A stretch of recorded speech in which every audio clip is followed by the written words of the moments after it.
Orang yang jenis maki orang ni dia bukan orang beriman. Kalau orang mukmin dia tak maki orang.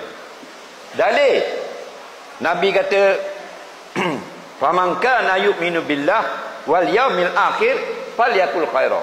Barang siapa yang beriman dengan Allah, beriman dengan hari kiamat, dia kata yang baik. Jadi yang maki-maki orang ini dia tak beriman. Situ je sipir. Faham? Bukan kata maki tok guru, maki binatang pun haram. Nabi kata wala tasubuddik, jangan kamu maki ayam. Ayam tok guru mana mulia? Dah ayam Nabi larang maki.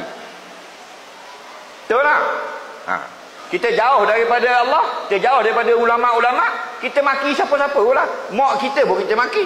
Kenapa? Tak ada agama. Orang beragama dia tak maki je. Dari mana dia maki? Dia tidak beragama. Dia beragama ustaz. Kalau beragama dia tak maki.